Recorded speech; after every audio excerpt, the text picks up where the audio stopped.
Welcome back to the Hippo Film Club. I'm your host, Walrus. Today, we will be watching Mr. Magorium's Wonder Emporium. She wander on my Emporium until I Magorium. Going forward, I'll be referring to this film as MMWE or Mouais. Mouais starts with narration, which is my favorite thing in movies. So the beginning of the end begins with a chapter called Molly Mahoney's First. So after learning about Mahoney's prom night, we go to the Emporium and all sorts of silliness ensues. They have a Howl's Moving Castle door, a zebra, these.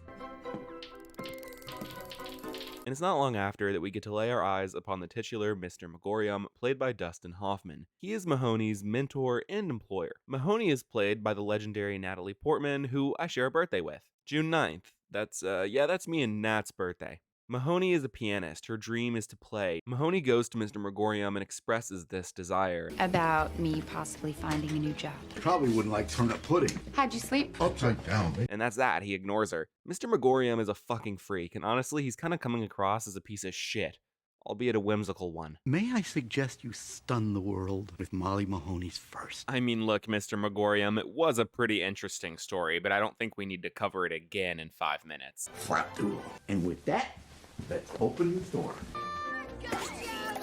Oh, wait, hey, what? Hey, Mr. Magorium, the doll is moving. Hey, Mr. Magorium, there's a haunted doll in the store.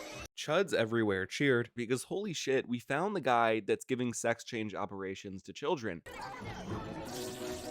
I have it on good authority that Mr. Magorium is smuggling fentanyl across the border, and he also has Mr. Fantastic powers. Okay. That looks really disgusting. How much are you asking for that fishmobile up there? Oh, that one? Yeah. Well, that's $50. 50? Don't you think that's a little high? Well, if you notice, they're fresh fish. If you don't want to spend that much, we do have that fishmobile over there for only $17.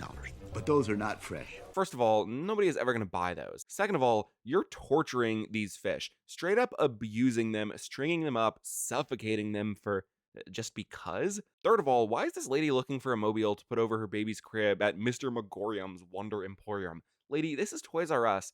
Babies R Us is next door. Fourth of all, this store would never even exist because the United States government would have gunned down Mr. Magorium like a dog and confiscated his research on interdimensional doorways and stretchy powers. They probably would take that living doll too. Fifth of all, this store probably smells rank. He has a bunch of suffering fish and rotting fish sticks hanging from the ceiling. That turtle probably poops on people's heads. Sixth, Mr. Magorium is a fucking freak. He's a creepy version of Pee Wee Herman. And they're high in cholesterol. I want your undivided attention. I want to know if you'll do something. What? Go someplace. Like where? His store has sentient balls and books too. It's just horrible. Oh, hey, Kermit. There are just a lot of sentient objects in this movie. It's creepy. Mr. Magorium wants to sell his haunted house because he's dying. He is 200-something years old, by the way. 243, apparently. Excuse me. Yes. Sir, did you say 1770s? Yes, sir. That would make you at least 240 years old, sir. You're already hired, mutant. There's no need to show off. I'm not sure I have any reason at all to believe him, but he claims it. He doesn't know how much the Emporium is worth, so he hires an accountant played by Jason Bateman, who is just an absolute pill. He don't laugh. He don't smile. That was a joke. I know. Okay. He finds an invoice from a Brazilian company totaling $300,000 for a magic doorknob, which is just great. Mr. Magorium doesn't even put the magic into the stuff. We have a few serious problems. I don't have any serious problem. Company in Brazil, they say that you owe them $300,000 for a magic doorknob? This accountant is named Henry, but everyone just calls him Mutant. Speaking of mutants, I have 2 videos, one about X-Men Apocalypse and the other Dark Phoenix. Maybe check them out if you're inclined, and maybe even drop a sub. Who did that? I did that. No, seriously, who helped? No, I'm being serious, you stupid little piece of shit. Who actually did that? Anyways, the kid narrating at the start, Eric, notices that the wall is becoming evil, which doesn't shock me considering how Mr. Magorium laughs at children after he almost kills them.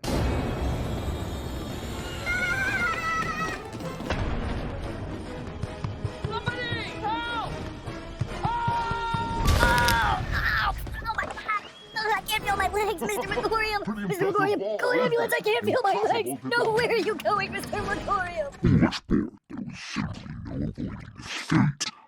The violence you could not quell crept back onto your soul, and your garnet justice was delivered in the form of Mr. Magorium.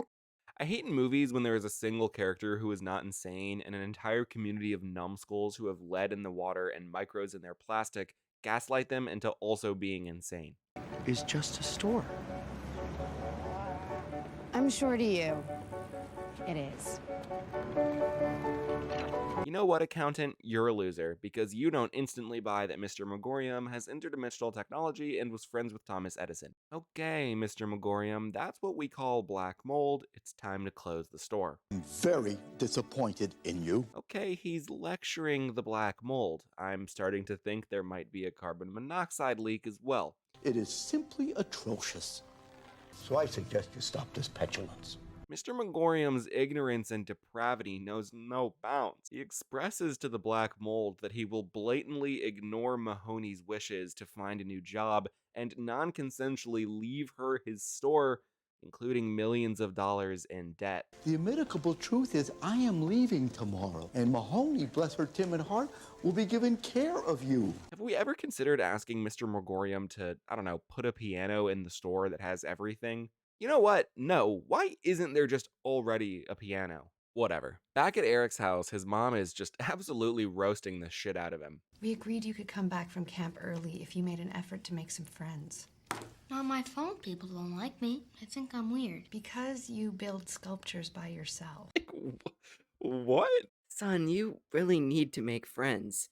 Nobody will play with me. Yeah, that's because you're a freak that has no friends. Fucking loser. So he goes on the lookout, and I suppose the accountant's aura just makes it so obvious that he's also friendless, so Eric talks to him. It's actually a pretty sweet scene where they talk with cards and writing. I like it. What's short, amazing, and says ouch? I have no idea. Ouch! Dude, what is this bozo's issue? I'm giving you the store. You're giving me the store? What, Mahoney? I can't take the Emporium. But you told me you needed a new occupation. I meant writing music. Right, so the black mold is now infecting these children. It's like spreading into their bodies and manifesting into their hands. Rats have infested the interdimensional room and... Rats. Cheerleaders? Mr. Magorium has a gaggle of cheerleaders upstairs. Come again. Things are exploding, dude. Oh my god. Yo, this kid is being attacked by a fucking lemur. He's gonna die of rabies. Yo, Mr. Magorium, you are responsible for so much death and destruction. There is a fire-breathing dragon trying to kill children. What the fuck? Mr. Magorium is listed as a hero on the Heroes Wiki, and I am making a formal request for him to be removed too. Love of kids. Magorium is a kind man who helps kids out, like allowing Christy to get a blue stuffed doll. With the curious boy Jason squished in the room of balls that Derek can turn the knob to, Edward opens the door complimenting to Jason that the red gigantic dodgeball with a black M on it. Yeah, I wasn't clear enough on what the red gigantic dodgeball was. Thanks for clearing that up. He discovered and touched is impressive and possible to dodge. What? What does that have to do with the love of kids? This was definitely written by AI. Remember when fandom was like a real website? If it's not clear enough, the walls in the store are mad because Mr. Magorium is leaving, so he sets an emergency meeting with himself, Mahoney, accountant, Shaggy Dog, Child, and Pinocchio. I do want to point out that MM has a name tag marked not Steve, which is cute because there was a line at the start about how someone called him Steve. This meeting instantly goes awry and leads to nothing productive, but Mahoney does figure out that Mr. Magorium is dying. They only have one recording of Dustin Hoffman saying order, and they play it 5 goddamn times. Does your whole job consist of submitting forms? No, Mahoney, sometimes I receive them. Order, Half order. and half. Order, Receive order. some, submit some. But Order, this order. underscores the fact that I'm in no way responsible for anything Order, that may order. have happened. Are you dying? Light bulbs die, my sweet. I will depart. That's actually a nice sentiment. You have to live. Darling, I have. Oh, how sweet. Apparently this child brought a plank of wood from a hospital gift shop. After Mr. Magorium is released from said hospital, they decide to go wreak havoc in the city. They get their dirty shoes on new unsold mattresses, waste the time of an underpaid food truck cook, make a clock store owner deaf. It's just horrid. The movie's moral statement is, it's whimsical and brilliant to be chaotic and imaginative, but you muddy that when the chaos and imagination is blatantly disturbing people, wrecking property, and endangering the lives of children. Set. Mm-hmm. Triskaidekaphobia! Oh, I do have a question about the hot dog bun. Mr. Magorium will die a bad, selfish, annoying man. This is his legacy. May he reap what he sowed and rot in hell. I think he means he's going to heaven, right? Wrong. He usually walks me home when it's getting dark. Do you want me to walk you home? Thanks. I don't think I've ever heard of a hat collector before. You want to see him? Try not to get too overwhelmed. Hi, yes, ma'am. I was just spending time with your child, and he'd like to show me something in his room. Cobra! Good idea, fool! Someone. Order. She gets absolutely no answers as to why he's there and just lets him leave. Who's this? The meeting. Henry. Henry who? Henry Weston. I work at the... What are you doing in my house? Henry's my friend. Ham? Yeah. A little old, don't you think, to be playing dress up? He's not too old to be playing dress up. He may be too old to be playing with a young boy in his room unsupervised by any other adult or human, but not to play dress up. You got your priorities very out of whack, lady. We can't worry too much about that, though, because it's time for Mr. Magorium to go. When King Lear dies in Act 5, you know what Shakespeare has written? He dies. The culmination of the most influential work of dramatic literature is he died. Every time I read those two words, I find myself overwhelmed with dysphoria. But not because of the words he dies, but because of the life we saw prior to the words. I must say, this scene is beautiful, and I agree with him. Death is only sad because we had everything that came before it. You have to spend your years, months, days, seconds Endangering children. The zebra's at his funeral. If anyone ever asks what became of me, you relate my life in all its wonder and end it with a simple and modest, he died. Like Pope's died, my sweet, I will depart. After Mr. Magorium's death, we see that Mahoney has accomplished something. She has made progress towards her dream of being a pianist. It's something we're constantly reminded of throughout the movie. We're told in the very start that she's a pianist. She expresses to Mr. Magorium that she wants to be a pianist. She plays the piano with her fingers everywhere she goes. So this is good. She's moving on. She's making her dreams come true.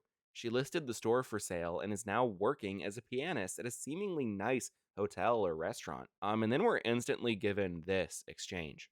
No, why are you here? Because I have to make money, Eric. Then run the store. I can't. I would love to run the store, but I can't. I'm not Mr. McGorn. Is this what you want? No. What? The entire movie, we've been told she doesn't want to be at the Emporium anymore. She wants to finally be a pianist. Now she is, and she's miserable and wishes she could be working at the store. I am not saying characters cannot change, that motivation shouldn't evolve, but this just happens overnight. There's no character progression. We don't see this change of heart. It just happens. If it's because of Mr. Magorium's death, isn't that depressing? She's giving up on her dreams to carry on the dreams of a dead man due to anxiety, guilt, and grief. That's horrible.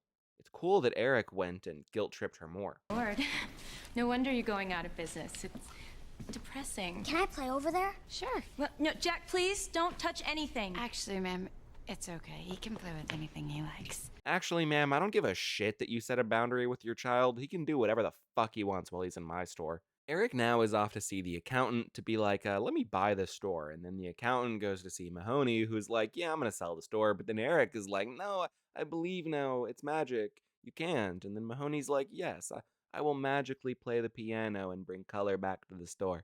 And everything is fixed all at once instantly. And then the movie ends. There's no falling action.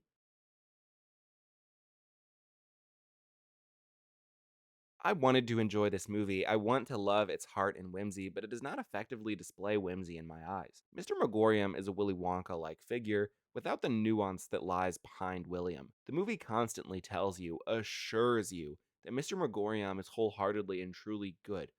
Willy Wonka is a character, but Mr. Magorium is an idea. And in making Mr. Magorium an idea, they lose what would make him interesting. Mr. Magorium's life motivations and morals are as confusing and distant to us as they are the characters in the film. He is the manifestation of imagination, whimsy, and happiness. The constant contradiction of this is only ever played for laughs or ignored. His actions in context are to us whatever they are to the characters. We don't get to form an opinion on Mr. Magorium, but what I can do is form an opinion on his movie. And unlike his Emporium, it is not wonderful. The film ultimately comes across more as a mediation on death and legacy than it does anything else. Yet the movie seems extremely interested in pretending that it's giving us mediations on what creativity and imagination mean. It's a weird tonal mismatch that could work in a more mature film, but which falls short in what is meant as a fun short family flick. This is why the scenes that are the most effective in the film are the scenes that deliberate over his death. There's a bittersweet sadness yet hopefulness in the way he walks around admiring his store, knowing that in just a few minutes he'll depart the earth. But all he does is happily admire his life's work, look at his passion, look at the culmination of his life memories and love, and enjoy. There is something there. There is a heart there. There's a beating pulse within this film that does make it better than The Page Master. Now, I know what people are going to say in the comments. Well, Mr. Magorium doesn't need to be a character because the film actually follows Mahoney and how she comes to be the owner of the store, how she comes to believe in herself. And like, yeah, fine, but Mahoney's only actual character journey is feeling guilty and learning that she should take on Mr. Magorium's role. Also, there's the fact that, like, Charlie is the main character of Willy Wonka, so, you know, there's that too. Anyways, thanks so much for watching this episode of the Hippo Film Club. Please do remember to subscribe, like, comment, and maybe check out another video, all that jazz. I'd like to give a big shout out to my club benefactors, McSnickerbottom and Kat McKee. If you become a club contributor, you'll get this cool badge next to your name, along with these Hippo emotes to use in the comments, and if you're a club benefactor, you'll get a shout out at the end of every video. Other than that, I hope you have a great day or night. Hippo out.